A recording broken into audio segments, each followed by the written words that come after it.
Subject of this work is the evolution of consciousness. In this session, I will talk briefly about how I got here, because this work doesn't rest on any particular worldview that I'm familiar with. And then, in matter of headlines, I'll briefly cover what the concept of evolution of consciousness is. I started this journey many years ago when I was still in my teens, and I was following a question, and I was trying to understand what are we doing here, what life is about. There didn't seem to be anyone around me that was really bothering with that. I realized at the time, and I'm talking when I was probably 14, 15 years ago, that there are actually two ways to look at life. Either we are physical beings having spiritual experience, or the other way around, that we are in fact spiritual beings who are having physical experience. I understood then that there's no logical way to actually solve that problem, to give a direct answer to that. I realized that the mind is quite sophisticated and tricky and could actually provide very sound reasoning for both sides of the argument, whichever way you took. So there had to be some other way of understanding or knowing to reach a conclusion. And when I looked at it, I understood that if I choose the physical side, it actually strips me from two things. First, from the meaning of life, because everything boils down to some dance of the physical particles. And both it stripped me from my responsibility for the course life is going to take. So I figured that was not an option for me. And I took that other side. I figured that for me, the only way to look at life is that I am actually a spiritual being going through a physical experience. But then the next question that came was, if that's the case, if we are in fact spiritual beings who come to that physical existence, what are we doing it for? Why we do that? Why we come in here to go through this experience? And it was clear to me that this is done by choice. No other thing seems reasonable to me. I mean, no one would force us to go through this experience. Then why we choose to do that? So I started looking.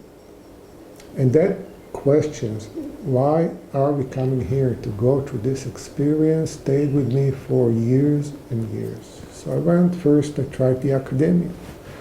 But the academia was not interested so much in those kind of questions, why we come, why spiritual beings come to have spiritual experience. The academia was more interested in providing students with skill that will help them go through society and find their place and find a job and get a position. Why spiritual beings would come to have this experience was nowhere to actually look at. So at that point I left the academia and went to look in religion's field and in the spiritual field. And I sort of went on a spiritual search. I first went and looked into the religion part of it, and I took classes actually at the yeshiva. And I got to say that I ran across some of the wisest perspective of life, things that I didn't doubt then existed there. But it came down to the basic premise of the religion. I couldn't accept the idea, or it didn't seem reasonable to me that God would write books, that He really cared in any way what we eat or dress and when we go to work, or that God took sides with our wars and chose one people over another. So at that point I actually left that part. It also didn't make sense to me that we are sinners that need to be saved, because that didn't match my idea that we actually come here by choice. Who would put us here as a punishment and have us find a way out?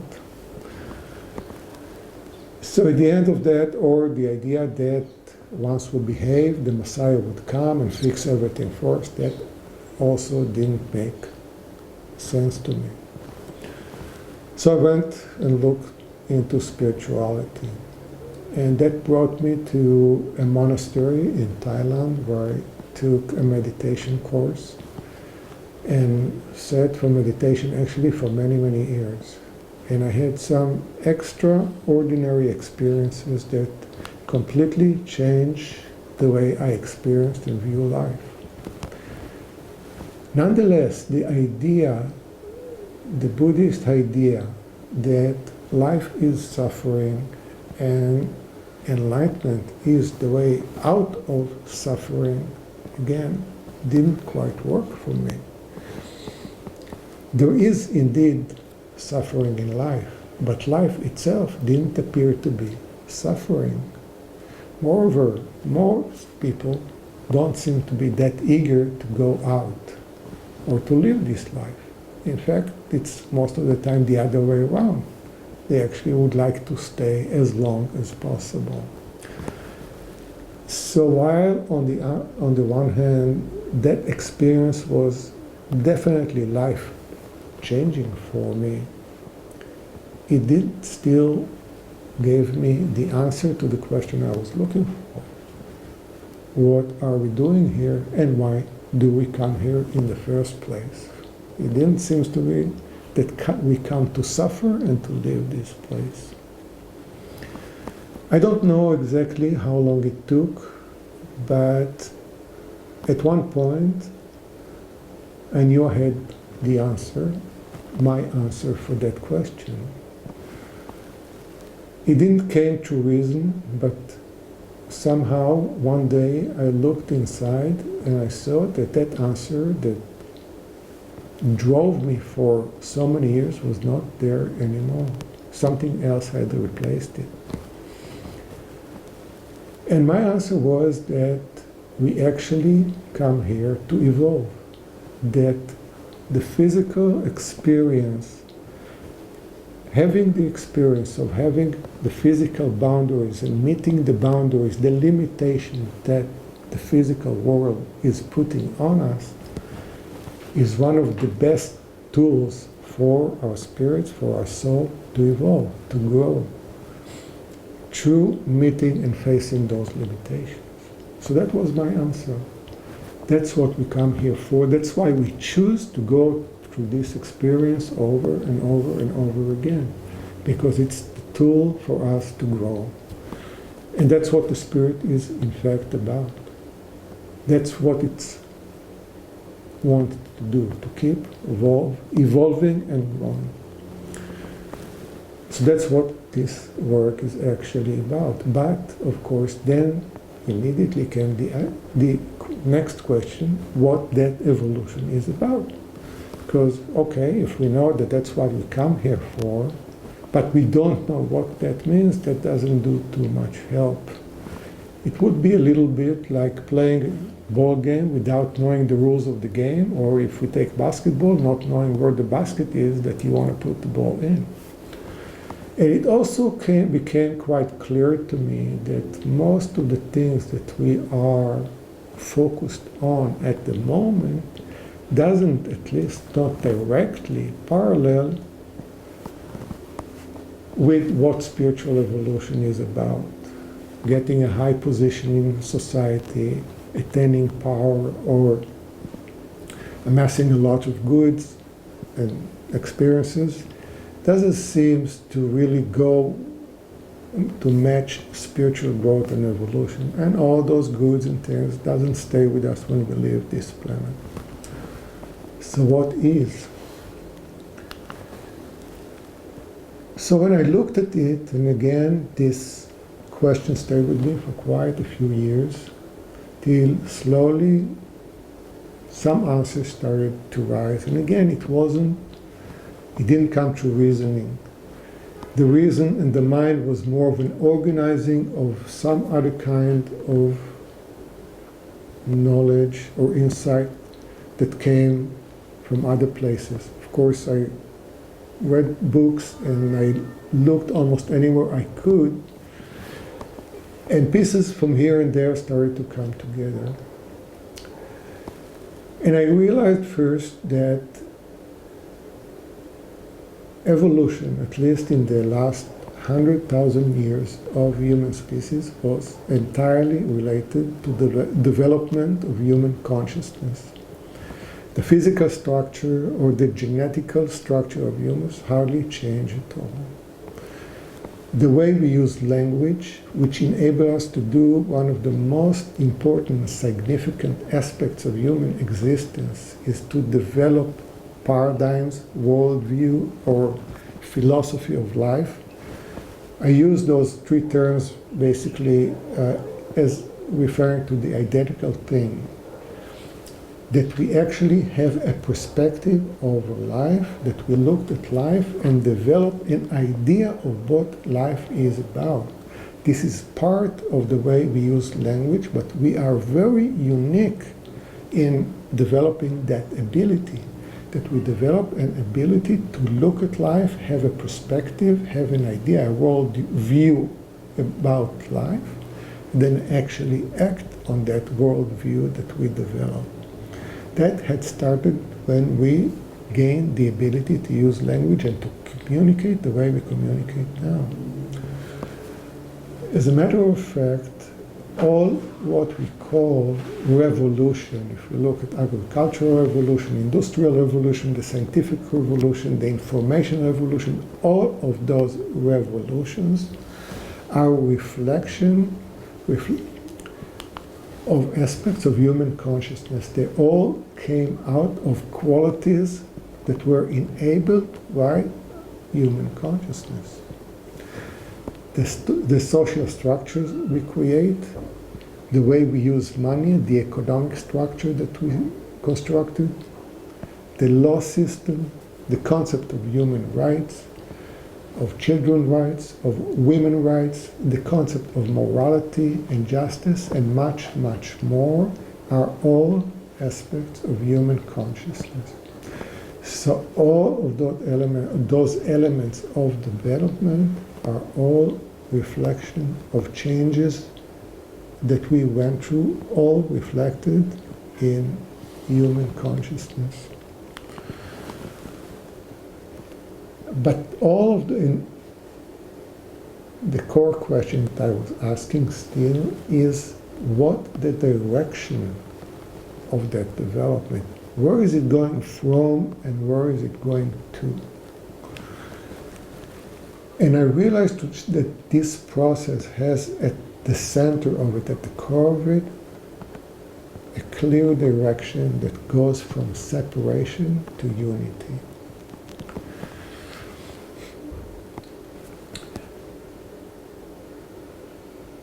And the move from a place of separation to a place of unity is a very significant change.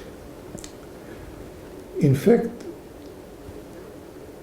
the move from separation to unity reflects actually a quantum leap. It's not like many of the changes we have described before that reflects attaining of knowledge, of skills, sometimes of gaining more power towards different aspects of life. The move from separation to unity reflects a change in one's position over life, how one experiences himself relating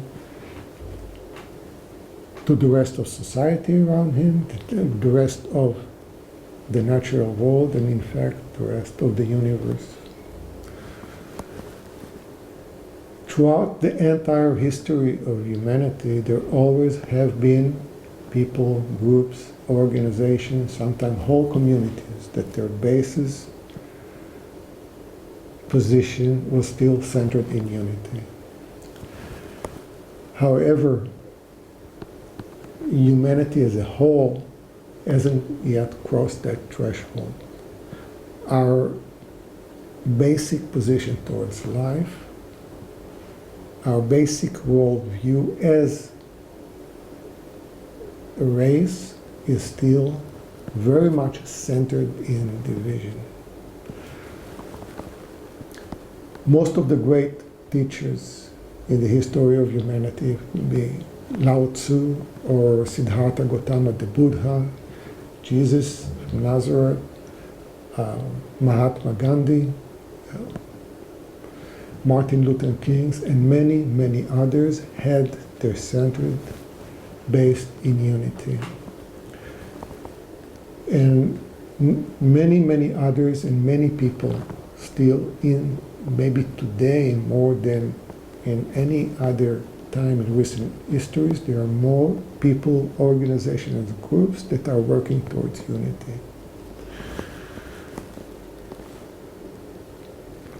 The concept of enlightenment, at the core of that concept is that movement, that transition from division to unity. It is in fact built into the system that a civilization that hasn't made the transition from division to unity, once gain a certain level of power, face the prospect of self-destruction. And it is the case that we are actually getting closer to that position, and many elements of the crisis we are actually now experiencing has the roots in that fact that we are directing much of our strength and power in a divisive manner. It's also the fact that that had happened in the past. Civilization had been destroyed, much knowledge had been lost for millennia at the time. I want now to go over a few defining aspects of, let's call it, people who are centered in unity, to give a little perspective of what that actually means. People or beings who are centered in unity are not interested in survival.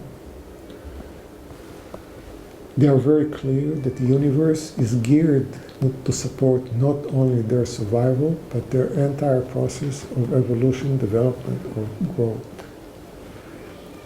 If the universe in any way was hostile to man or to other creatures, we would have never made it that far. People who are centered in unity are not interested in control. Since they experience and view the universe as supportive to their cause, they don't feel any need to control the process. Instead, they are looking of how they can play a productive and responsible and creative part in the process that is unfolding, that is much, much larger than who they are.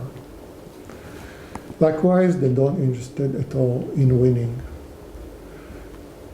or in any way creating any process that produce losing or losers, since the experience of losing by any part of the system is damaging to everything and anyone.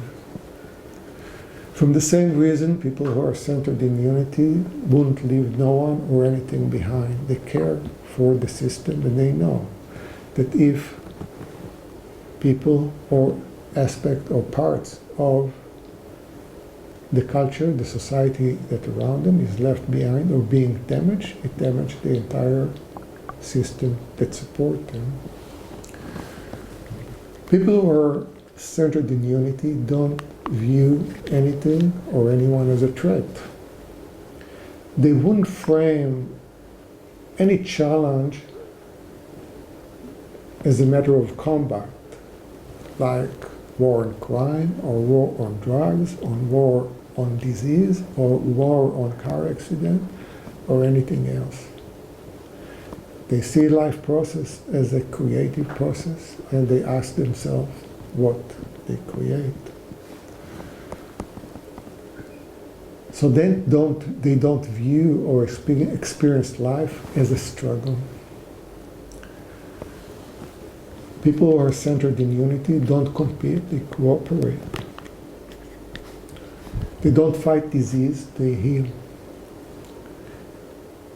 And the basic principle is not to cure, but to promote health.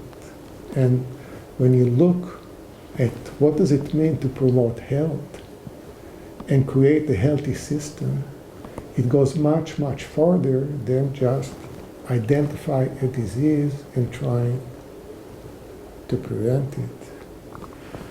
Since they see the universe and the natural world as friendly and supportive, people who are centered in unity feel most often very comfortable in nature, since they are connected to a much larger cycle of life beyond life and death, and they are connected to their larger self. They would remain active throughout the entire cycle of life. They don't see old age or any part of life cycle as not worthy to experience and to function. People who are centered in unity don't fight and don't fear death. They understand that death is just a part of life and as birth and a part of living. For the physical world to exist, that cycle has to take its full range. And in that matter, fighting death is just as much as fighting life. So instead of fighting death, they see what they have, what that has to teach us. People who are centered in unity don't dwell for long in negative emotion, and that makes them much less reactive and much more creative. They take full responsibility for generation to come. They don't see and they will not bring children or the next generation with thought of how that could support them. They would bring children with the thought of what they can do so that those children's life experience could be valuable. They understand that any system is only as strong as its weakest part. Therefore, they would put a lot of emphasis of supporting and strengthening all those in need. People who are centered in unity don't see themselves as users or consumers. They don't value themselves by what they own or how much power they have. Instead, they see themselves as creators, and they value themselves by the reality that they have created. And all in all, they strive to create a balanced, wholesome, and caring reality.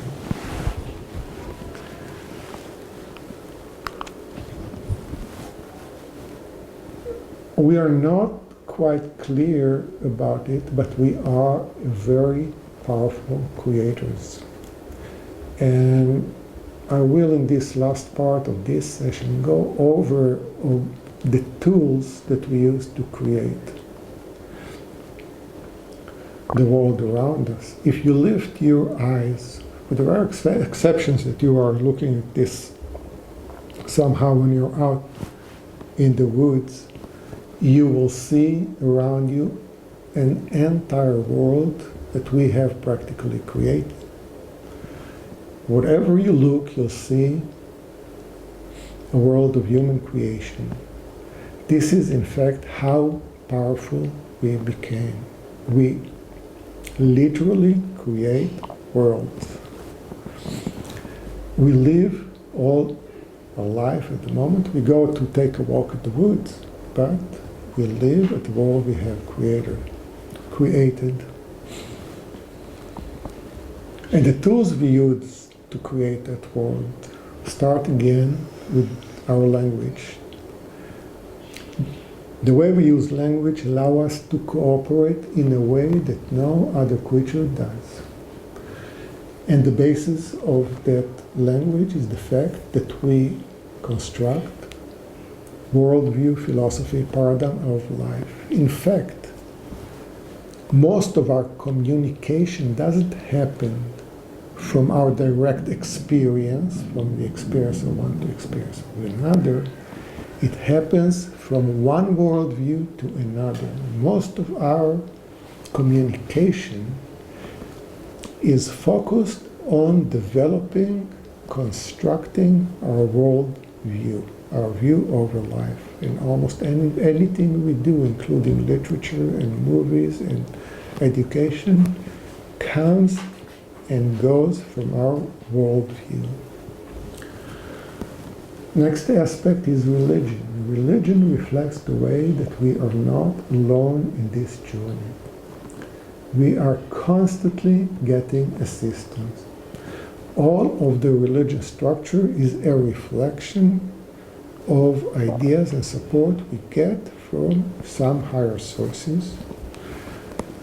It is quite clear that much of it was misinterpreted and went to many distortions over the years. Still, if you look back, actually many of the basics of our society has at roots on ideas that came from religious sources. Next comes spirituality. Spirituality is actually the idea that that consciousness can evolve. All practices of spirituality are focused on that particular aspect of working using a variety of powerful tools that help consciousness to grow. And the fact that so many people today are involved in spiritual practices, what once used to be just very esoteric practices in very, very small groups, monasteries and so on, the fact that it became so prevalent is one of the most important signs of the development that we are going through. Our idea of past and future, this is something that is unique to humans. Other creatures don't hold that perspective. They don't see the perspective of past and future and the process that goes from past and future. The next aspect is our ability to plan, to make plans, and to plan for the future and design both structures and design our path in life and design all aspects of our life again. There are many creatures that do very complex elements in the physical world, but they don't have the ability to design the way we do. That is a unique ability that has its roots in human consciousness. Our ability to identify physical law.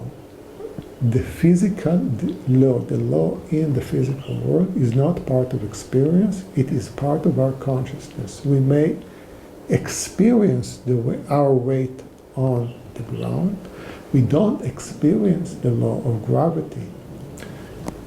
The construction of that law and all other natural law is all aspect of human consciousness. The whole field of science, which is actually a method to identify laws in the physical world, and construct an idea of how those laws work and how we can use them is entirely an element of human consciousness, both physical science and social science. Mathematics, which is most powerful tool to express physical law, is an element of human consciousness.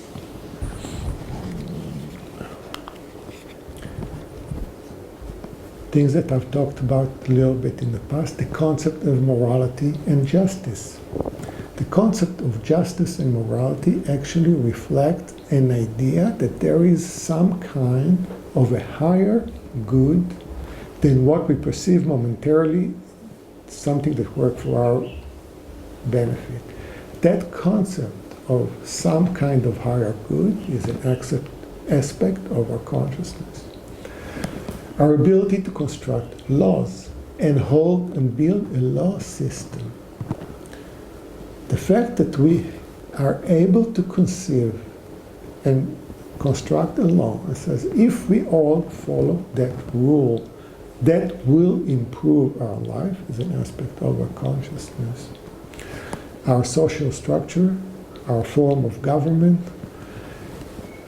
the concept of money. The concept of money reflects the idea that we transfer value for something that is valuable to something that is entirely valueless, like a piece of paper or some number in the bank account that has no value at all, and move it back, is entirely an aspect of our consciousness, and the same is the entire economic system that is built around this ability to transfer value from one element to another.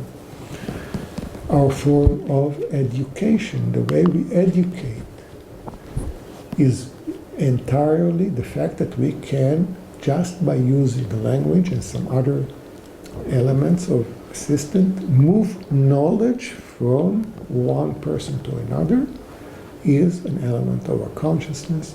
The way we write literature, that we build this entire, sometimes fictional world that grows from our reflection over life, aspect of our consciousness. The same goes for art, for sports and game, for entertainment, and so on. And there is the last thing I'll refer to, which is maybe one of the most significant, is our ability to use vision, to have a vision of a possible or more than one possibility of a future, and then work to make that vision materialize. And vision can be something as small as what path I take from here to my car and what will I dress that will work better for me, to the largest ideas we can have, like leaving the earth and flying to the moon and whatever. If you look around you, every aspect that you'll see, be it product of technology, be it structure of houses or building, the structure of society, the law system, everything you see, the internet, computers, was someone or a group of people vision that they work together to materialize. It didn't happen to us. We had the vision and we worked to construct it. Underneath everything sits our worldview. When we express our ability to work and produce a vision, we do it usually using the ideas we have in our worldview or in our life philosophy or paradigm of what would work best for us. So the worldview, our life philosophy, our paradigm is the holding part for the direction we want to take. The fact that we have that worldview also is what making us creative and not reactive. When we act on our worldview, we are not reacting. we are acting, and that's what making us the most creative species on the earth and doing what we do. As it stands now, for most of humanity, at the core of our philosophy, worldview, are divisive ideas. Those are ideas that move us to act either one people against other, to take acts that harm the environment and to a large extent destroy part or significant parts of the environment that support us.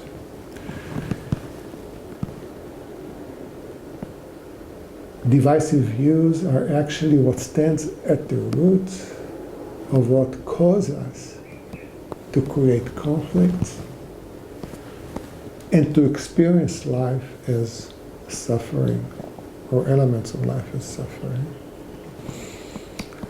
So what we are facing now, to a large extent, which I believe is quite critical, is making the transition from a worldview that is rooted in division to a worldview that is rooted in unity. As I said, there are many, many people and groups that are working on creating environment or society that is based on higher levels of consciousness and higher level of cooperation and creativity. And the last thing is, there is a much larger horizon for us, both as individuals, as groups, and as species and society as a whole, to grow than we usually envision. To a large extent, our journey has only begun, and we have a very long way to go. Thank you.